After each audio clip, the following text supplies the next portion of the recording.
이제 사도 바울은 로마서 서신을 이제 마무리해져 가는 그 즈음에 이르러서 로마에 있는 성도들에게 다시금 복음을 제삼 리마인드, 다시금 제삼 각인시키고자 하는 그런 마음으로 오늘 내용을 말씀을 하고 있습니다.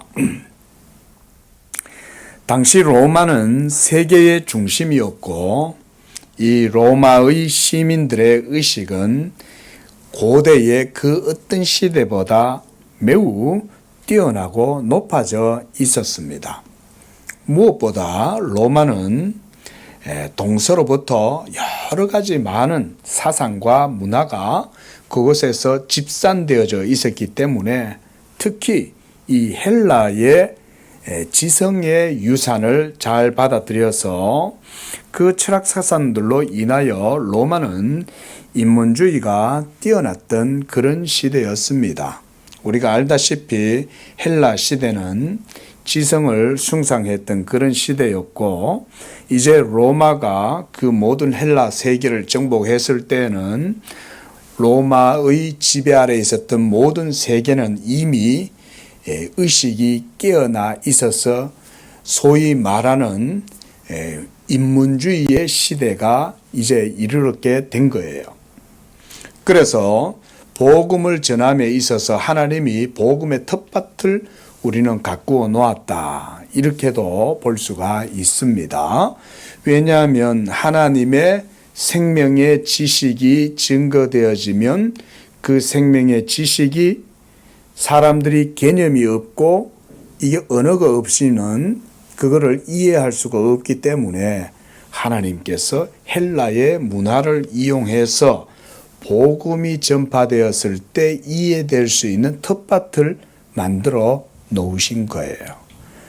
바벨론 아래에 있고 크르세스 아래에서 막 살아가는 고대인들에게 이 복음을 전하면 고대인들은 복음을 이해할 수가 없습니다. 하지만 하나님은 역사하셔서 헬라의 문화를 만드시고 그래서 헬라의 사상가들을 일으키셔서 헬라의 지성이 형성되게 된 거예요.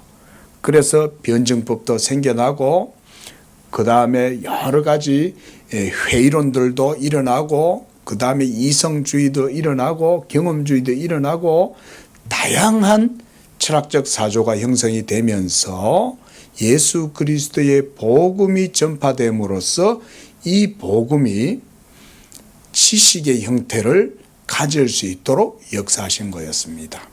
저는 그렇게 생각을 합니다. 다 하나님의 섭리가 있는 거예요. 여러분 다 아시다시피 우리가 이제 다니엘서를 지난주까지 이제 받고 이제 누가복음을 보려고 그럽니다. 수요 예배 때는 우리가 다니엘서를 통해서 봤잖아요. 이스라엘이 이제 70년 동안 바벨론의 포로가 되고 난 다음 하나님이 다니엘을 통해서 놀라운 하나님의 나라의 일들에 대한 예언을 보여주신 거 아닙니까? 그래서 한 큰 신상을 보니까 머리는 금이고 어깨와 가슴은 은이고 허리는 동이고 그 아래는 철이고 그 아래는 철과 진흙이 뒤섞여 있는데 하나님의 때가 되니까 한 돌이 탁 일어나 가지고는 그 신상을 쳐서 그 신상을 완전히 가루로 만들어 버리는 이런 환상을 네부카드네자르 그 대왕이 꿈을 꾸고 다니엘이 그것을 해석을 해주잖아요. 바로 그것이 바벨론과 메디아와 그리고 페르시아와 그 다음 헬라 제국과 그 다음 로마 제국의 시대가 이르렀을 때에 드디어 하나님의 손으로 하지 아니한 그 돌, 이 돌이 탁 쳐가지고 이 세상의 정사와 권세를 깨뜨려 버리시는 거예요. 그러고는 그 돌이 태산을 이루어서 온 세계가 그 돌로 가득하게 될 것이다. 이 환상을 하나님이 다니엘서를 통해서 보여주신 거죠. 바로 그때가 언제냐면 예수 그리스도가 오실 때, 바로 그런 일들을 위하여 하나님이 섭리하셔가지고요, 헬라의 문화를, 지성의 역사를 만드신 거예요. 우리가 알다시피 피타고라스다, 또는 소크라테스다, 또는 아리스토텔레스다, 플라톤이다, 루크레티우스다, 엠페도클레스다, 갖가지 고대의 헬라의 철학자들이 갑자기 일어나잖아요. 갑자기. 여러분, 그 사람들이 어디다 갑자기 드러났겠어요? 하나님의 때가 되니까 하나님이 역사 속에 그런 지성의 인물들이 일어나게 하시는 거예요. 그런 다음에 그들을 통해서 헬라의 뼈대가 형성되고 정신문화가 형성되고 나니까 그때에서야 로마가 그 위에 지배하고, 그 로마의 시대에 예수 그리스도가 탄생하시고, 그리스도의 복음이 로마를 통하여 전 세계로 전파되도록 하시기 위해서 사도 바울을 어디로 보내셨어요? 하나님이 로마로 보내시는 거예요. 네가 로마로 가야 하느니라.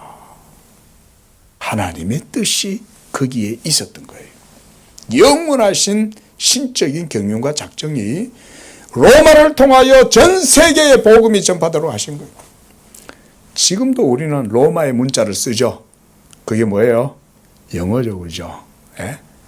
영어가 라틴어에서 다 유래하잖아요.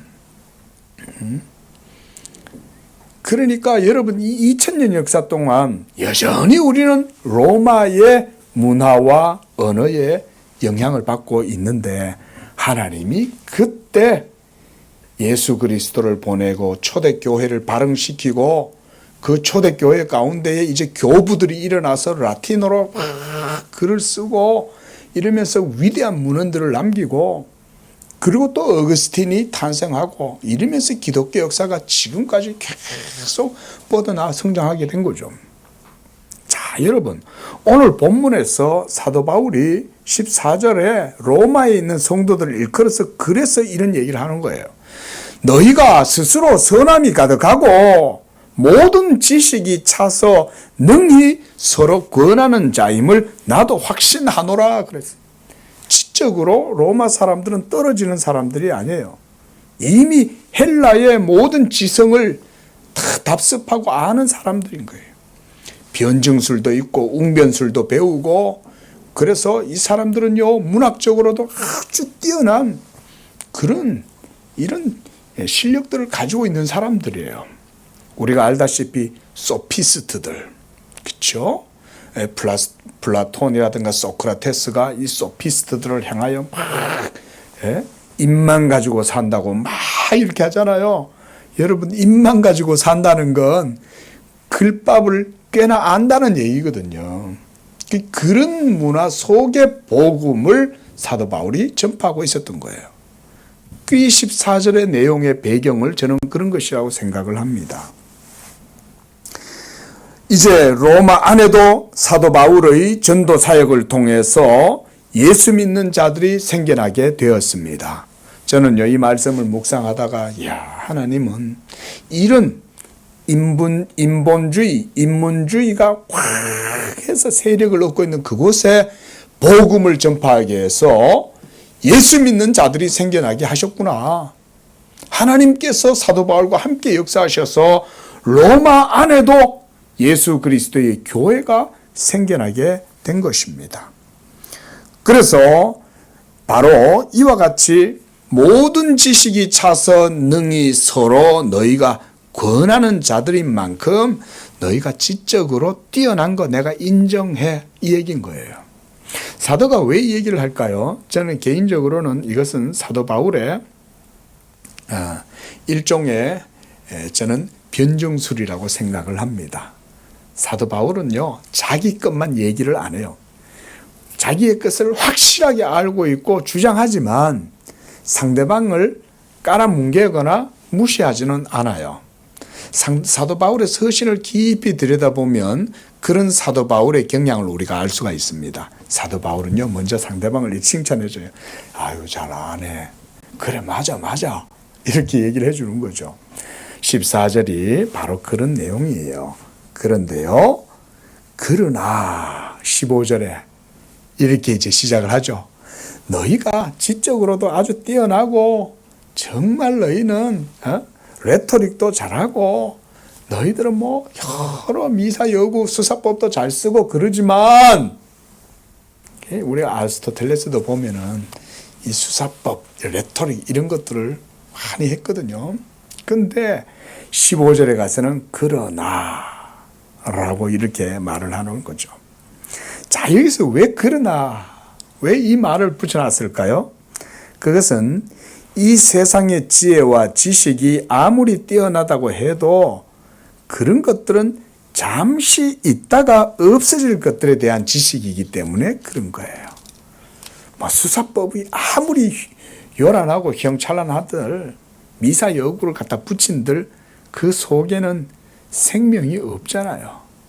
철학이 아무리 오밀조밀 깊이 있고 넓어도 철학은 사람의 영혼을 살리지 못하잖아요. 그렇죠? 그죠? 말이죠, 말.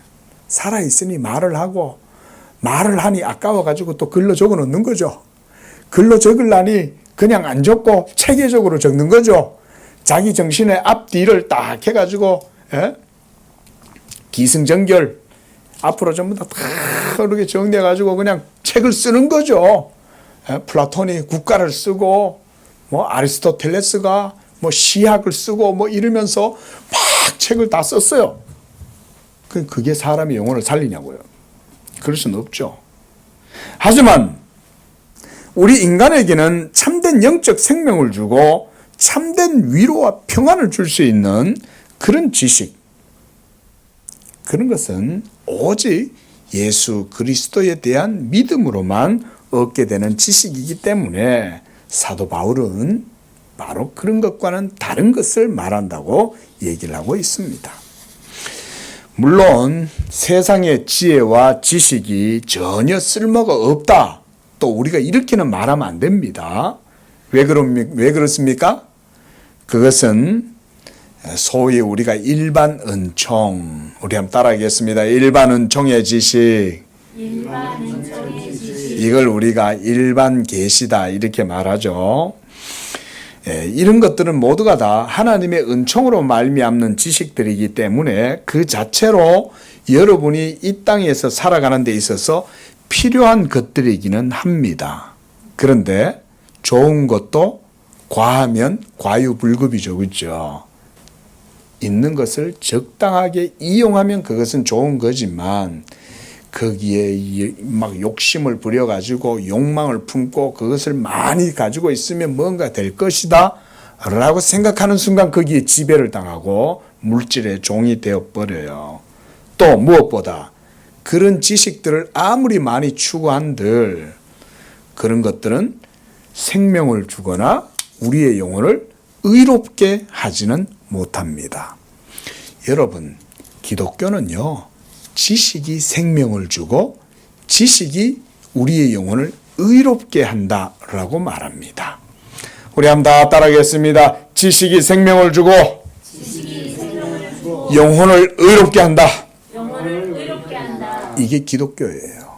여기에서 지식은 무슨 지식일까요? 하나님을 아는 지식, 바로 예수 그리스도에 대한 믿음의 지식, 그것이 우리 영혼의 생명과 의가 되는 지식입니다. 바로 이렇게 하나님이 하시는 일들과 하늘에 속한 지혜와 지식들은 이 세상에 있는 지식들과는 다른 것입니다. 참된 지식이라고 하는 것은 바로 그런 것들이 진정한 지식에 속한 것들이고 이 땅에 있는 것들은 잠시 있다가 사라지는 것들입니다. 그래서 고린도전서 2장 6절에서 사도 바울은 이렇게 말씀했어요. 우리가 온전한 자들 중에서는 지혜를 말하노니 이는 이 세상의 지혜가 아니요 또 이 세상에서 없어질 통치자들의 지혜도 아니다. 이렇게 말했습니다. 통치자들의 지혜. 한마디로 이 세상에 다스리는 모든 지혜와 지식들, 통치자들이 통치 기술은 지식이 있어야 되거든요. 그러려면 이 세상의 지식을 알아야 통치가 아주 유연하게 이루어질 수 있죠. 그런데 사도 바울은 그런 통치자들의 지식이 아무리 유용하다고 해도 그런 지식은 없어질 것들이다 라고 그러는 것입니다. 그래서 사도는 이제 없어지지 않을 영원한 지혜와 지식, 우리의 영혼을 구원하는 하나님의 생명의 지식과 또 보이지 아니하는 하나님의 일들에 대해서 로마의 성도들에게 리마인드, 다시금 제3 상기시켜주고, 그래서 그들로 하여금 그 복음 안에 거할 수 있도록 해주고 있는 거예요. 목사들도요, 공부하다 보면 이 세상 거 너무 좋아하면 복음의 단순함을 잊어버릴 수 있습니다. 오늘날 얼마나 여러분 지식만 발달했습니까? 이제는 그 지식이 사람들을 계몽시키고, 그래서 산업화시키고, 인프라가 모든 세계에 형성되고, 그 인프라 위에 또 새로운 산업의 혁명이 일어나는 이런 4차 혁명의 시대가 된 거 아닙니까? 여러분 지금 우리가 살아가는 시대는요, 과거 50년 전에만 비교해도요, 비약적인 발전을 이룬 그런 시대입니다. 100년도 아니에요. 어마어마한 발전을 이룬 시대가 된 거예요. 전기기관을 만들고, 그러면 포드에서 포드 시스템을 만들고, 이러면서 컨베이어 시스템이 나온 다음에 어마어마한 대량 생산이 이루어지고, 이러면서 19세기, 20세기 산업혁명 이후에 막 현대화가 막 이루어져 가지고 오늘날 이런 과학이 여러분 하면 구가한다 그러잖아요. 구가. 예? 물질 문명, 과학 문명, 지금까지 없었던 가장 찬란한 시대를 사실은 여러분이 살아가고 계십니다. 여러분도 그거 아시죠? 그런데요, 그래서 살다 보면 어때요? 그런 세상에 취할 수 있죠. 그죠? 그게 마치 대단한 것인 양 느껴지는 거예요. 스마트폰을 가지고 모든 걸 다 하고, 이 스마트폰이 없으면 현대인들의 삶을 못 살. 한 번씩 학교 갈 때 지하철을 타고 가면은 이렇게 저도 핸드폰 들여다보고 있는데 이렇게 고개를 들어 이래 보면은 지하철 안에 있는 모든 사람들이 다 핸드폰 들여다보고 있어요. 그 한 번은 웃겨가지고 막 웃었어요. 제가 그걸 보고는. 저희 집에서도 마찬가지입니다. 저도 핸드폰 들여다보고 있고, 우리 아들도 핸드폰 들여다보고 있고, 저 엄마도 핸드폰 들여다보고 있고, 참 이런 시대가 된 거 아닙니까? 기가 막힌 시대잖아요. 그러다 보면요, 우리가요, 복음의 단순함을 간과해버리고 잊어버릴 수가 있습니다. 그리고요, 복음의 내용, 예수님의 피, 지옥, 천국, 의, 이런 얘기가요, 고리타분한 소리처럼 들릴 때가 있어요. 그렇지 않습니까? 이런 시대에 무슨 피야, 무슨 죄사함이야, 이런 시대에 무슨 천국이고 지옥이야, 시대 덜 떨어진 옛날 이야기하고 있어. 이런 생각 들까요, 안 들까요? 이런 생각 듭니다, 여러분. 그래서 저도 오늘 여러분들에게 사도 바울과 같이 여러분들을 리마인드 시키는 거예요. 우리는요, 매일매일 들어야 돼요. 오늘 살아가다 보면 또 세속에 물들어가지고 우리 정신이 또 이렇게 그쪽으로 흘러갑니다. 경도가 됩니다. 그럼 또다시 또 오뚜기처럼 또 교회 와가지고 또 다시 정리해야 돼. 다시 우리가 뭘 믿습니까? 우리가 어디로 가고 있고 우리 믿음의 목적지는 어디입니까? 저 배는 본향지 날마다 가까워. 너무 휘황찬란하게 사니까 자기가 죽을 줄도 모르고 사는 거예요. 언제 죽을 줄도 모르고. 그죠? 사람 죽는데 예고하고 죽습니까? 어느 날 갑자기 하나님이 데려갈 때 되면 휙 데려가 버리는 거예요. 그런데도 인간들은 그런 거 생각 안 하고 세속에 묻혀가지고 그냥 정신없이 살죠. 벌써 제 주변에 적지 않게 갔습니다. 저 벌써 50대 중반인데도. 뭐 화장실에 앉아있다 그냥 가버린 거예요. 문 열어보니까 안 나와가지고 문 열어보니까 앉은 채로 그냥 가버린 거예요. 몰라요. 알고 앉아있었겠어요, 그거를? 여러분들도 마찬가지 아니겠습니까? 우리들도 마찬가지잖아요. 언제 어떻게 이 세상 떠나가게 될지 모르죠. 죽음 이후에 하나님의 영원한 심판이 성경에는 있다고 말하는데 인생들은 그런 거 생각도 안 하고 살아가죠. 다시 생각나게 하려고. 리마인드. 사도가 바로 이 로마의 성도들에게 다시 생각나게 하려고 한다라고 할 때 그것은 무엇일까요? 바로 그것은 하나님의 복음의 경륜에 관한 것입니다. 복음의 경륜에 관한 것. 온 세상의 마지막 때에 이루어지게 되고 완성하게 될 새하늘과 새 땅에 관한 내용을 사도 바울이 지금 다시금 그들에게 리마인드 시켜준다 이 말인 거예요. 제3 기억해라. 이 세상의 지혜와 지식에 눈이 홀려가지고 영적인 것을 잃어버리지 마라. 이런 복음의 내용, 하나님이 하시는 일에 대해 그래서 우리는요 늘 들어야 돼요. 늘 들어야 돼요. 목사님 맨날 어째 복음 얘기만 합니까? 좀 세상 사는 재미있는 얘기도 좀 해주세요. 아니요. 한 주일 내도록 여러분들은 세상 속에서 살았잖아요.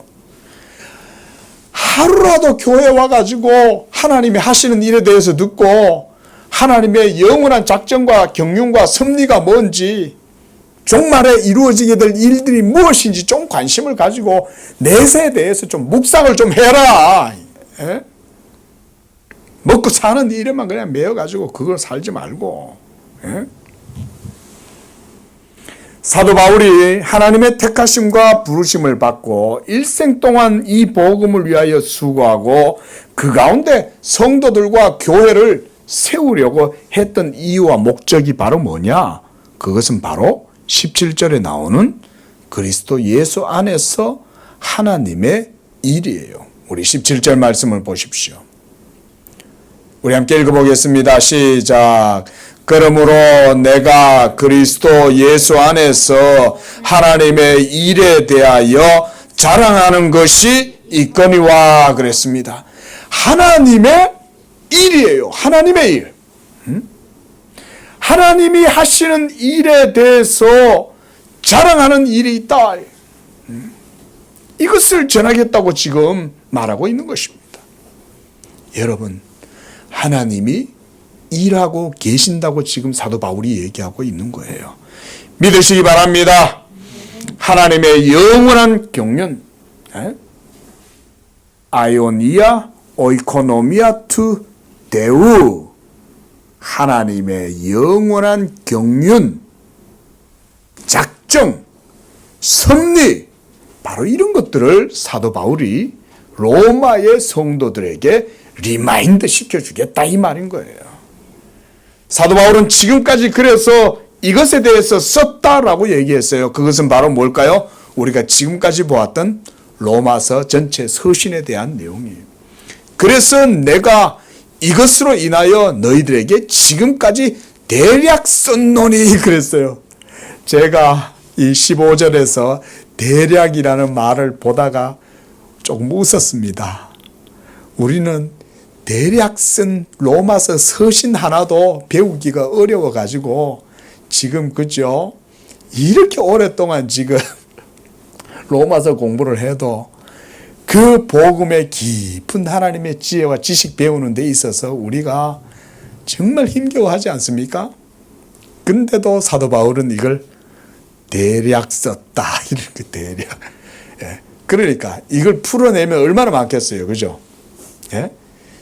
풀어내면 밤새도록 얘기해도 끝이 없습니다. 여러분.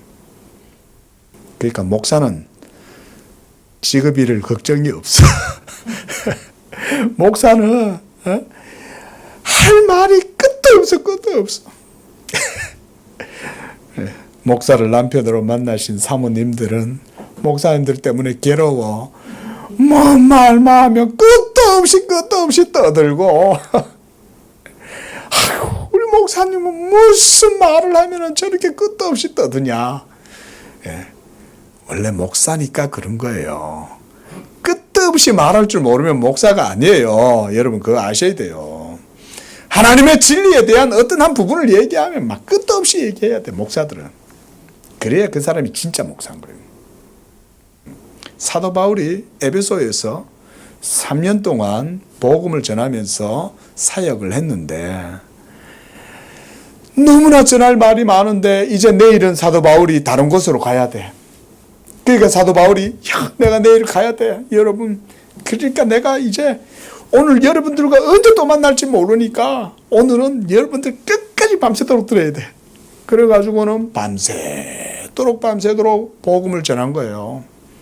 그러니까 청년 유두고가 사도 바울 선생님이 내일 이제 다른 곳으로 간다 하니까 그거 들으려고 막 있는데 막 그 안에 건물 안에 사람들이 막 꽉 모인 거야. 그 청년 유두고가 앉을 데가 없는 거예요. 어디 앉아 있었어요? 창문에 걸터가지고 이렇게 앉아 있었는 거예요. 예? 그러니까 밤새도록 강론을 했다 그랬거든요. 그러니까 이 청년이 얼마나 졸리겠어요. 꼬박꼬박 쪼다가 그냥 거기서 턱 떨어져 버린 거죠. 예? 여러분, 이 하나님의 일이요. 그리스도 예수 안에서 하나님의 일, 이 표현, 이 17절에 있는 이 표현은요, 사도 바울이 온 일생 동안 전하고 증거했던 내용들입니다. 그리고 우리도 이것을 전하고 가르치고 배워야 됩니다. 믿으시기 바랍니다. 하나님이 하시는 일이 뭐냐? 하나님의 일이, 하나님은 지금도 일하고 계시고 하나님께서는 지금도 자기의 영원하신 작정과 경륜을 이루어가고 계시는데 특히 목사들은 이런 걸 선포하고 증거하는 거예요, 여러분. 그리스도 예수 안에서 하나님이 무슨 일을 하고 계시고 그리고 또 그 마지막 종착지, 목적은 또 뭐냐, 이런 것에 대해서 얘기해 주는 거죠. 소위 이런 게 우리가 신학에서 에스카톨로지라고 해서 종말론이라고 그러는 거예요. 마지막 날 있게 될 온 세상의 일들.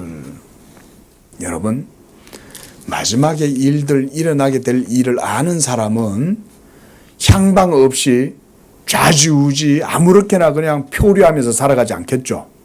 마지막이 어떻게 될지 알기 때문에 정확하게 삶의 종착지를 딱 노정이 되어서 있기 때문에 흔들림 없이 그 길로 걸어가는 거예요.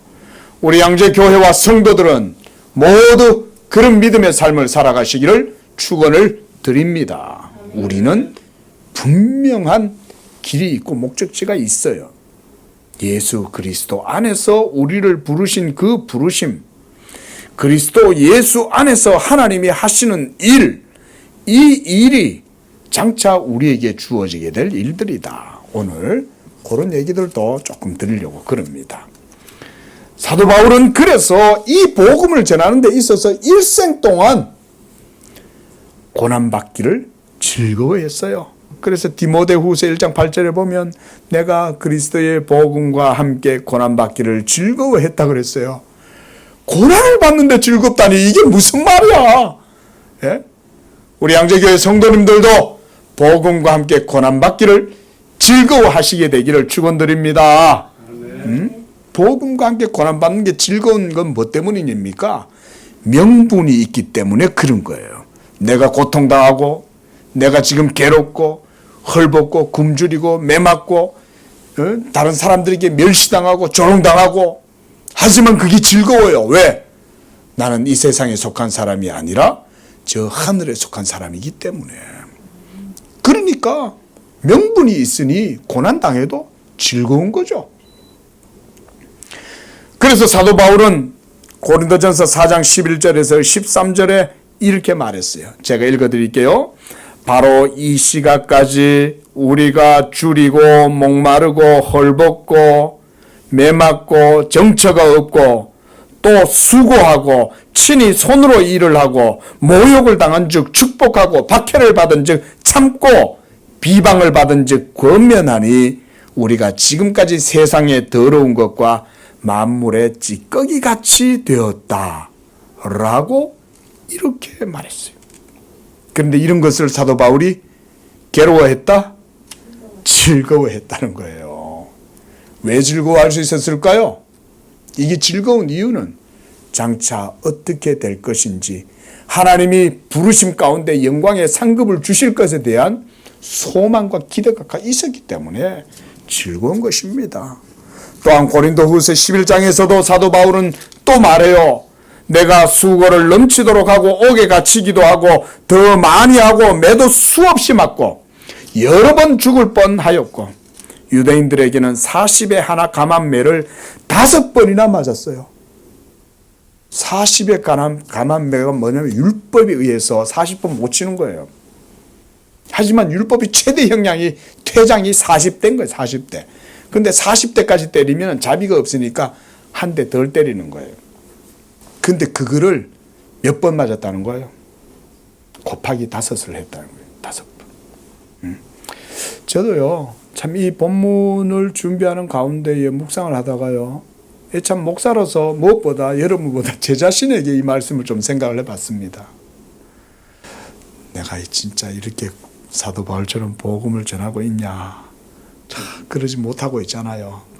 이 세상 사는 거 매여가지고 그런 거 핑계로 복음 전하는 일에 이런 열정도 없이 나는 이런 믿음 가운데 있는가?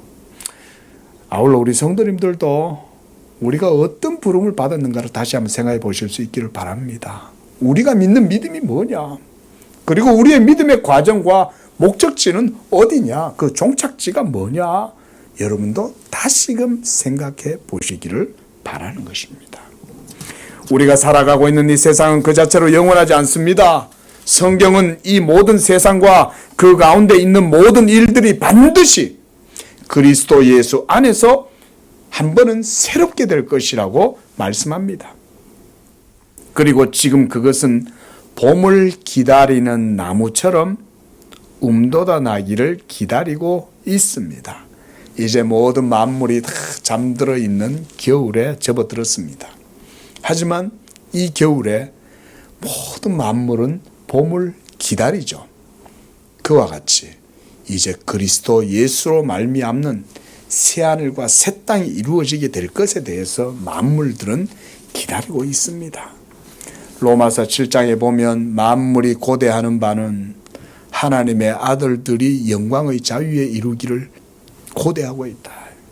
만물이 탄식하고 있다 그랬어요. 바로 그 하나님의 때를 만물도 고대하고 있다는 거예요. 하나님의 때를. 우리 베드로후서 3장 말씀을 보도록 하겠습니다. 베드로후서 3장.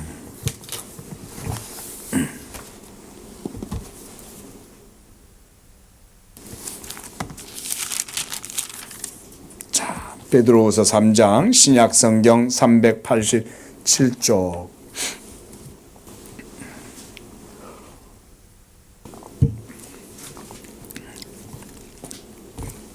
종말론적인 그런 내용입니다. 자, 3장 4절 하반절 보십시오.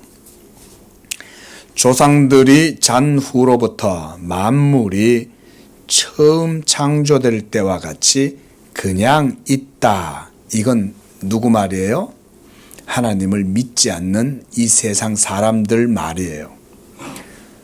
어때요? 매일 뜨는 태양 매일 뜨고 매일 오는 계절 매년 오고 일평생 50, 60, 70, 80, 90 살아봐도 세상이 뭐 다 거기서 거기네. 뭐 딴 거 없네. 라고 생각하는 사람들이 이렇게 말하는 거예요. 만물이 처음 창조될 때와 같이 그냥 있다. 그 말인 거예요. 그러나 성경은 그렇지 않다고 얘기합니다. 그래서 5절에 이는 하늘이 예적부터 있는 것과 땅이 물에서 나와 물로 성립된 것도 하나님의 말씀으로 된 것을 그들이 일부러 잊으려 합니다. 이 말은 또 뭐냐? 하나님의 말씀의 역사를 믿지 않고 그저 육체의 생각을 따라서 헛된 것을 따라 그저 만물이 그저 있는 대로 그냥 있는 거지 이러고 그냥 살아간다는 얘기인 거예요. 그런데 어떤 일이 벌어졌습니까? 6절에 이로 말미암아 그때의 세상은 그러니까 노아 홍수 전의 시대죠. 노아 홍수 이전의 세대는 그렇게 살아가다가 물이 넘침으로 말미암아 어떻게 됐어요? 멸망을 당한 거죠. 이게 이제 노아 홍수 이전 시대 때 불신앙의 사람들의 모습이에요. 그런데 이제 7절에 이제는 이 말이죠. 하늘과 땅은 그 동일한 말씀으로 불사르기 위하여 보호하신 바 되어 경건하지 아니한 사람들의 심판과 멸망의 날까지 보존하여 두신 것이다 그랬어요.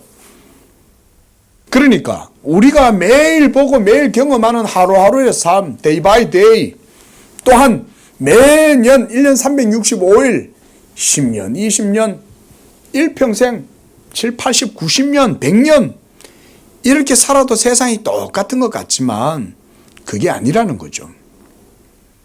성경은 그렇게 얘기하지 않습니다.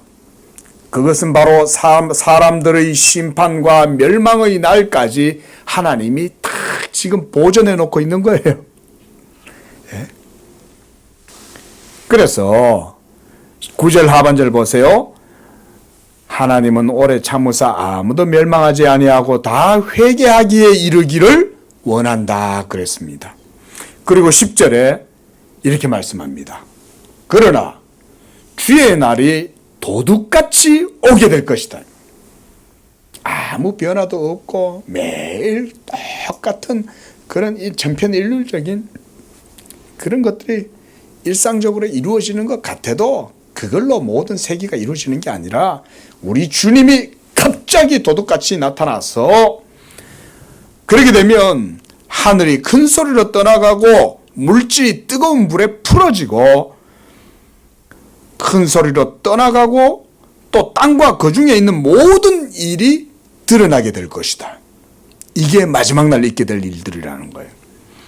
이렇게 모든 것이 풀어지리니 너희가 어떤 사람이 되어야 마땅하겠냐?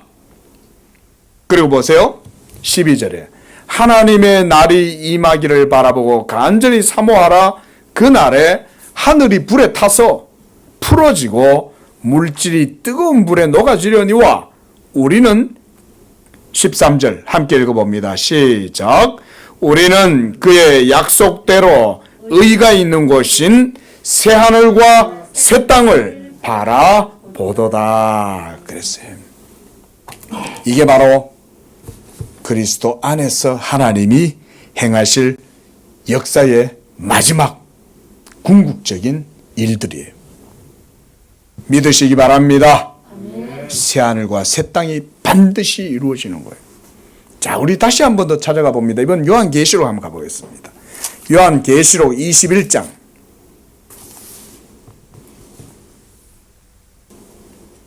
알다시피 요한계시록은 성경의 가장 마지막이고 우주의 끝에 어떤 일이 일어날 것인가를 얘기해 주는 겁니다. 역사도 아니고 우주예요. 우주. 이 우주의 끝이에요. 자, 1절 시작.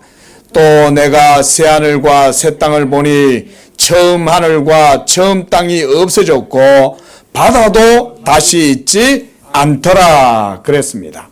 그 다음 4절 하반절을 보시면 처음 것들이 다 지나갔다. 그때는 아픈 것도 없고 애통하고 곡하는 것도 없고 사망도 없어요. 왜냐하면 사망은 어디 가버렸어요? 사망이 어디 가서 사망이 없어져 버린 거예요. 예수님이 사망을 어떻게 해버렸어요? 그렇죠. 예수께서 사망을 삼켜버리셨기 때문에, 잡아먹어버렸기 때문에 사망 자체도 이젠 사라져버린 거예요. 여러분 안 기쁩니까? 예? 이거 생각하면 기쁘잖아요. 우리 죽는 것 때문에 전부 다 그것 때문에 스트레스 받고 고통 속에 사는 거 아닙니까? 죽어가면서 고통하면서 또 죽음의 고통 때문에 심리적으로 엄청나게 두려움 속에 사로잡혀 살잖아요. 응? 그렇죠? 자, 5절도 보십시오. 시작. 보좌에 앉으신 이가 이르시되 보라 내가 만물을 새롭게 하노라 하시고 또 이르시되 이 말은 신실하고 참되니 기록하라 라고 이렇게 말씀했어요. 우리가 이 땅에서 살아가면서 믿음 생활을 하지만 우리는 위의 것을 찾는 사람들입니다. 이 땅에서 살아가지만 우리의 본향은 저 하늘에 속해 있는 줄로 믿습니다. 반드시 만물이 새롭게 될 시점, 하나님의 작정이 성취되고 만물이 새롭게 드러나게 될 날이 올 것입니다. 그 날이 되면 어마어마한 우주의 대변화가, 변혁이 그리스도 예수 안에서 일어나게 된다. 우리 한번 고백합시다. 그리스도 예수 안에서 하나님의 일이 이루어지리라. 여러분, 이 믿음을 가지고 삶을 살아가십시오. 삶에 종사하시고 가정에서 일하시고 모든 일들을 하실 때 거기에 매이지 말고 그리스도 예수 안에서 하나님이 모든 우주적인 일들을 그 안에서 하고 계신다. 이거 생각하시면서 살아가는 거예요. 이걸 생각하면서. 바로 지금 이런 일을 하나님이 하고 계신다. 여러분은 여러분의 일을 하고 계시죠. 하나님도 하나님의 일을 하시는 거예요. 하나님이 생각 없이 사시는 분이 아니에요. 하나님이 만물을 조성하고 만물을 유지하고 보존하니 우리가 그 위에서 사는 거지. 우리가 운동장이 없으면 뛸 수가 있겠습니까? 예? 러닝머신이 있어야 우리가 그 위에서 뛰지. 러닝머신이 돌지 않으면 우리는 러닝머신 위에서 못 뛰죠. 내가 뛰어서 러닝머신이 도는 건 아니잖아요. 그렇죠? 예? 러닝머신이 열심히 돌아가 주니까 내가 그 위에서 착 뛰고 운동이나 하는 거지. 예? 러닝머신이 안 돌면 우리는 못 뛰어요. 모든 세계가 하나님의 말씀으로 창조되었으니 우리가 그 위에서 이 모든 삶을, 충만한 모든 삶을 살잖아요. 얼마나 세계가 충만합니까? 그런데 인류는 하나님과 상관없이 자신들의 길을 지금도 가고 있어요. 그러나 교회와 하나님의 성도들은 거듭나지 못한 이 세상 사람들이 아담 안에서 죽은 자들처럼 육체를 쫓아서 세속의 정욕을 따라서 그렇게 살아서는 안 되는 거예요. 우리 성도들은. 우리 양재교회 성도들이야 제가 볼 때는 다 믿음으로 하나님 앞에서 경건하게 또 경외하고 이러면서 잘 살아가고 계세요. 하지만 항상 우리가 그래도 영적으로 깨어 있어야 되는 것입니다. 까르페 디엠, 이런 말 요즘 유행하죠. 현재를 즐겨라, 이런 말이잖아요. 우리가 한때는 캐세라 세라 이런 노래도 있었죠. 그렇죠? 예? 될 대로 되라 이렇게 우리나라 말로 번역하면 그 말 아니에요? 될 대로 되라 이러는 거 아니에요? 그게 캐세라 세라잖아요. 세상에는 이렇게 살죠. 왜 그렇게 사는지 아세요? 왜 그렇게 사냐면 장차 어떻게 될지 아무도 모르니까 그냥 현재나 열심히 살자 이 말인 거예요. 모르니까. 근데 제가 오늘 여러분들에게 말씀해 드렸어요. 그렇죠? 미래는 그저 될 대로 살아서 되는 대로 그냥 그렇게 흘러가는 게 아니에요. 하나님의 주권적인 섭리 가운데 모든 일들이 이루어져 가고 우리 성도들은 그걸 고백하면서 그리스도 예수 안에서 하나님이 일하고 있다. 이 고백 가운데 여러분도 열심히 일하시라는 거예요. 이게 저는 그리스도인의 삶의 윤리라고 생각합니다. 어렵지 않죠? 이것만 고백하면 그리스도인의, 기독교인의 윤리적 삶은 간단해요. 복잡한 윤리학이 있고 이런 게 아니에요. 그저 하나님이 일하시니 나도 오늘 주어진 일에 열심히 하자 이거예요. 그러면 어떻게 한다는 거예요? 하나님이 하나님의 뜻하신 것을 이루어 가신다. 믿으시기 바랍니다. 간단합니다. 간단해요. 16절에 이 은혜는 곧 나로 이방인을 위하여 그리스도 예수의 일꾼이 되어 하나님의 복음의 제사장 직분을 하게 하사 이방인을 제물로 드리는 것이 성령 안에서 거룩하게 되어 받으실 만하게 하려 하십니다. 이 말도 우리가 앞에서 14절과 15절에서 얘기했던 바로 그런 내용들을 사도 바울이 더 깊이 있게 얘기하고 있는 거예요. 바로 이 은혜, 그리스도 예수 안에서 복음의 사역자로 자기를 부르신 것을 사도는 은혜다라고 얘기를 합니다. 우리도 그리스도 예수 안에서 은혜로 부르심을 받은 줄로 믿습니다. 여러분, 삶을 지탱하는 거는요, 뭔지 아세요? 은혜입니다. 그리고 여러분들의 삶의 경건의 능력도 어디서 나오는지 아세요? 은혜를 고백할 때 거기에서 능력이 나옵니다. 은혜를 고백할 수 있기를 바랍니다.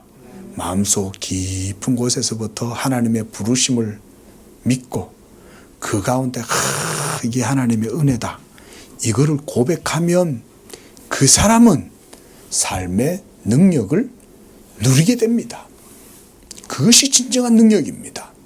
그래서 사도 바울은 이 은혜로 내가 이방인의 사도로 부르심을 받았다 그랬습니다. 여기에서 복음의 제사장 직분이다 라고 하고 이렇게 우리가 이제 번역을 해놨는데요. 이 복음의 제사장 직분, 원어적 의미로서는요, 성전에서 일하는 미니스터를 얘기해요. 성전에서 일하는 워커들은 제사장들이죠. 프리스트들이죠. 그죠? 그래서 우리나라 성경에서는 제사장이다, 이렇게 이제 번역을 해 놓으셨어요. 그래서 하나님의 복음의 제사장 직분으로 사도 바울이 하는 일이 뭐냐면, 복음 전에서 그 복음을 듣는 성도들을 하나님께 거룩한 신부가 되게 해서 드리는 거예요. 이것이 사도 바울이 자신을 복음의 제사장 직분이다 라고 이렇게 묘사를 하고 있는 거예요. 여러분들은 하나님께서 다 기뻐 받으시는 하나님의 산제물인들로 믿으시기 바랍니다. 바로 사도 바울이요, 그 복음의 제사장 직분을 하나님 앞에 은혜로 받아서 이 복음을 통하여 여러분들을 하나님이 기뻐 받으시는 신부가 되도록 단장시킨다. 그런 일들을 사도 바울이 하는 거예요. 자, 여러분, 이런 여러분들이 하나님이 받으실 만한 산 제물, 생축이 되려고 하려면 우리가 어떤 제물이 되어야 되겠습니까? 우리가 어떤 산 제사를 드리는 그런 영적 예배자들이 되어야 되겠냐고요. 여러분들이 세상 사시면서 돈 많이 벌어가지고 그 많이 번 돈 하나님 앞에 막 쾌척하면 하나님이 그걸로 여러분들을 흠양하실까? 여러분, 그거 아니라고 그랬죠? 그런 건 영적이지 않아요. 감사함으로 하나님께 드리는 물질은 하나님이 받으시지만 하나님이 진정으로 원하는 건 그게 아니죠. 예수 그리스도 안에서 하나님이 하시는 일을 우리가 알고 그것을 믿음으로 하나님께 영광을 돌리고 그 하나님을 찬양하는 거예요. 그 신 일을 이루신 하나님께 큰 영광과 감사를 드립니다. 우리는 이걸 고백하고 찬양함으로써 여러분들이 이걸 설교 시간에 들음으로써 하나님이 위대한 일을 하시는구나. 여러분, 그걸 듣고 감사하면 그게 하나님 앞에 드려지는 귀한 예배가 되고 향기가 되는 것입니다. 그뿐 아니라 여러분들이 삶 속에서 바로 이 복음에 대한 믿음의 고백으로 하나님도 일하시고 나도 일한다.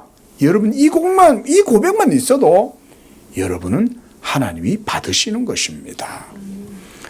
그러므로 17절에 사도 바울이 그리스도 예수 안에서 하나님의 일에 대하여 자랑한다 라고 말했습니다. 목사도요, 뭐 자랑할 게 뭐가 있겠어요. 그렇죠? 목사가 돈을 법니까? 목사가 이 세상의 일을 갖다가 잘해서 그걸로 뭘 업을 삼겠습니까?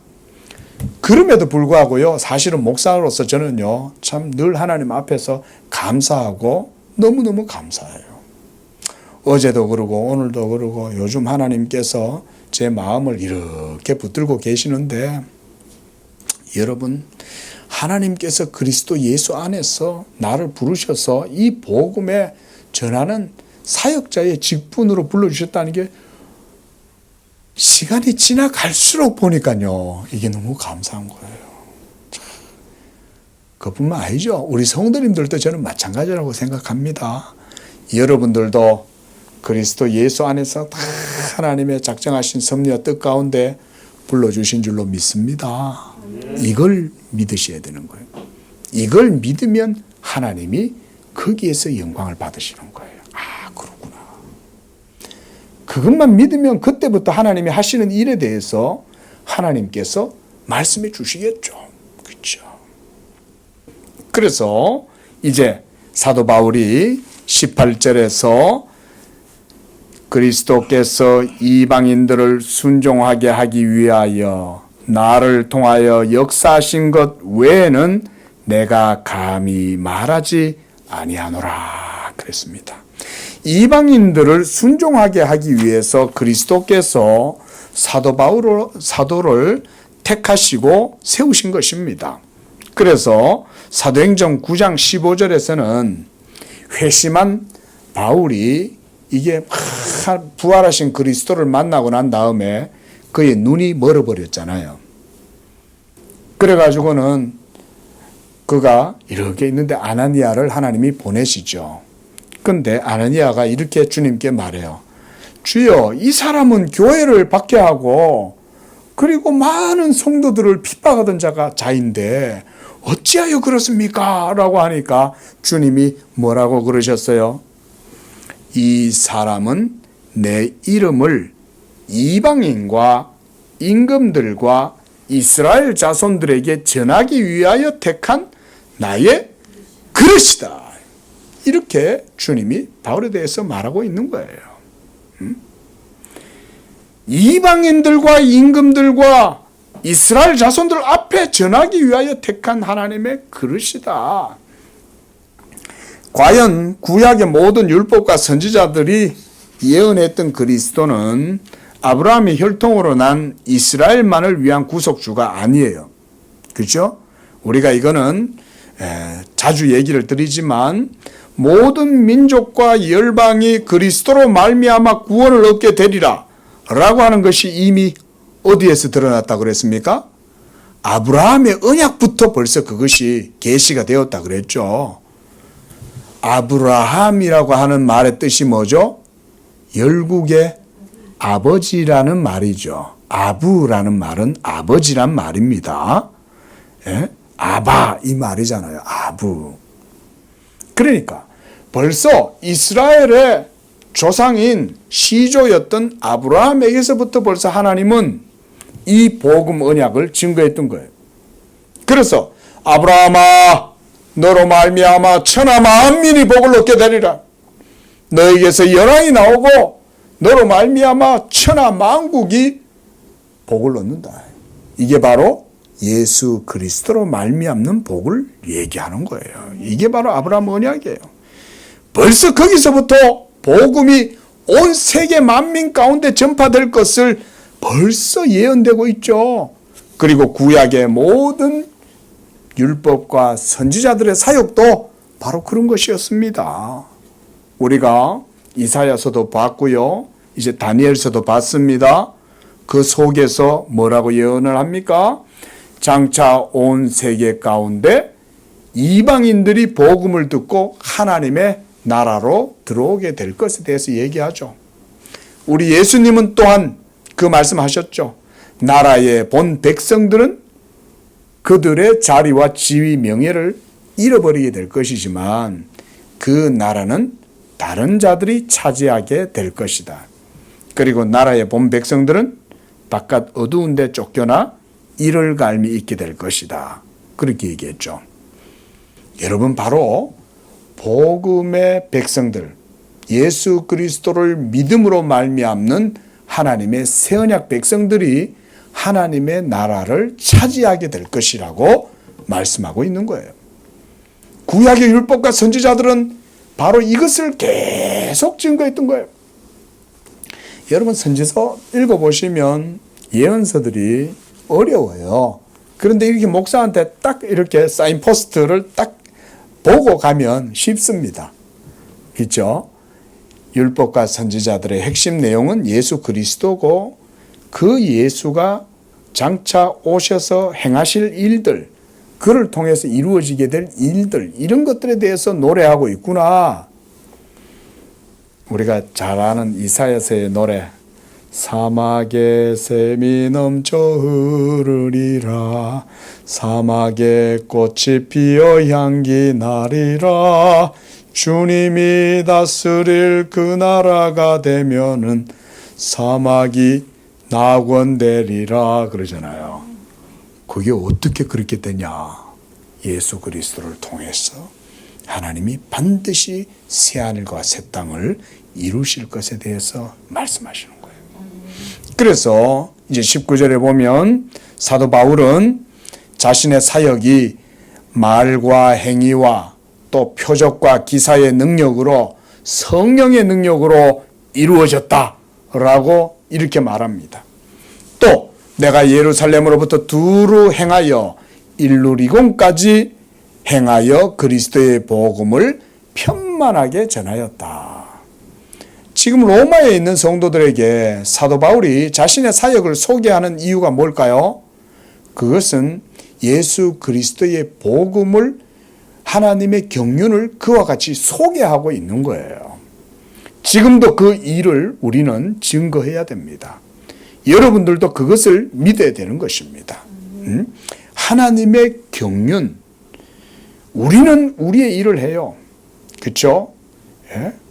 역사가 격변을 일으키고 개화 시절에 막 일제 압제 가운데 우리나라가 막 그렇게 합방이 강제적으로 되고 일제 강점기가 지나고 나니까 또 막 6.25 전쟁이 일어나고 그러면서 또 60, 70년대 군부 정권에 의해 가지고 막 온 나라가 시끄러울 때 그것으로 인해 가지고 점차 그리스도의 교회가 그 안에서도 세워져 나가고, 어때요? 사람들은 사람의 일을 했죠, 그렇죠?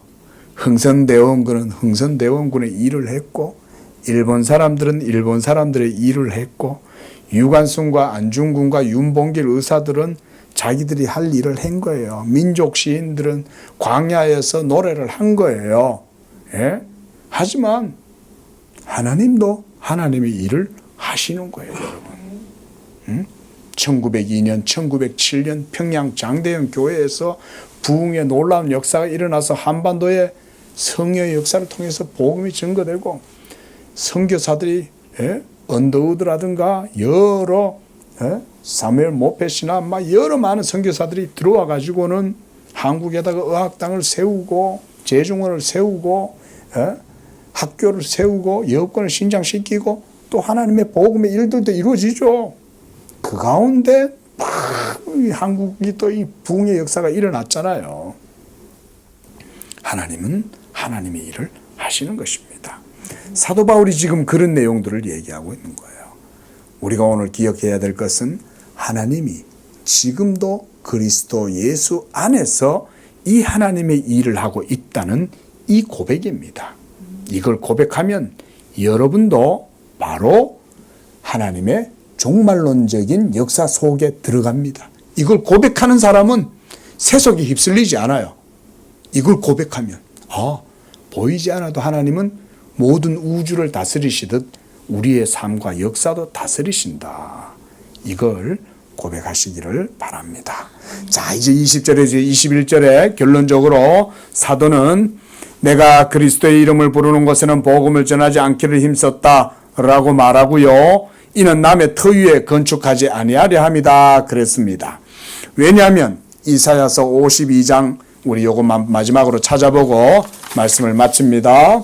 자, 이사야 52장 먼저 10절 말씀을 보시기 바랍니다. 자, 우리 함께 읽습니다. 시작. 여호와께서 열방의 목전에서 그의 거룩한 팔을 나타내셨으므로 땅 끝까지도 모두 우리 하나님의 구원을 보았도다 그랬어요. 하나님이 열방의 목전, 열방은 젠타일, 이방인들을 얘기하는 거예요. 이방인들에게까지 자기의 구원을 나타내시는 거예요. 바로 그게 뭐겠습니까? 예수 그리스도를 믿음으로 말미암는 복음. 이거를 하나님이 열방의 목전에다 드러내신다 그 말인 거예요. 이사야 선지자도 이방이 하나님의 영광을 보게 될 것에 대해서 노래하고 있잖아요. 그뿐만이 아니죠. 모든 열방이 다 여호와의 산에 오른다 그러죠. 오라 우리가 야곱의 하나님의 전에 이르자. 예?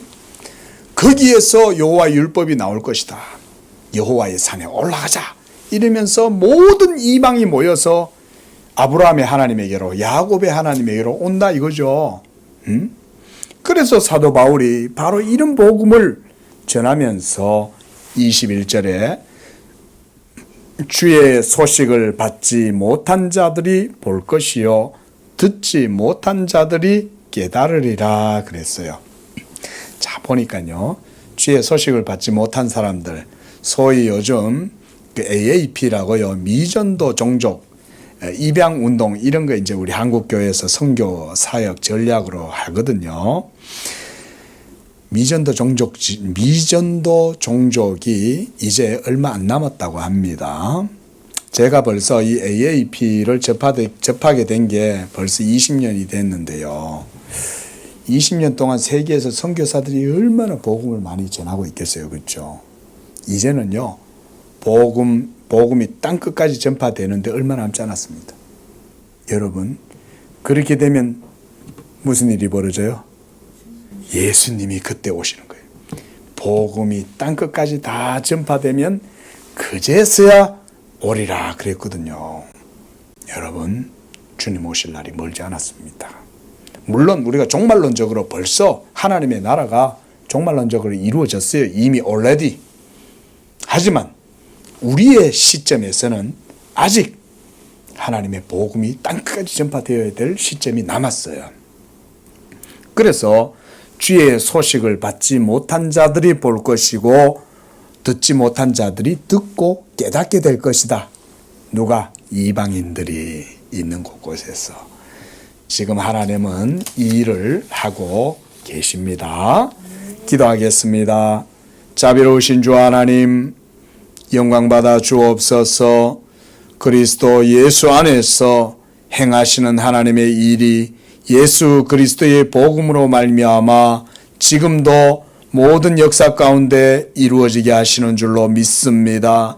우리 양재교회 성도들에게는 이 하나님의 심원한 경륜과 하나님의 위대한 역사를 마음에 품고 우리에게 주어진 삶을 매일매일의 삶을 살아갈 수 있도록 축복하여 주시옵소서. 그리스도 예수 안에서 우리를 부르신 그 부르심을 따라 우리의 주어진 모든 삶의 처소에서 우리가 겸손히 행할 때에 이 종말론적인 신앙을 가지고 아버지 하나님이여 참으로 지혜로운 5 처녀들처럼 기름등불 준비하고 하나님 나라를 고대하는 가운데 복되고 지혜롭게 살아가는 성도들 되도록 축복하여 주시옵소서. 예수님의 이름으로 기도합니다. 아멘.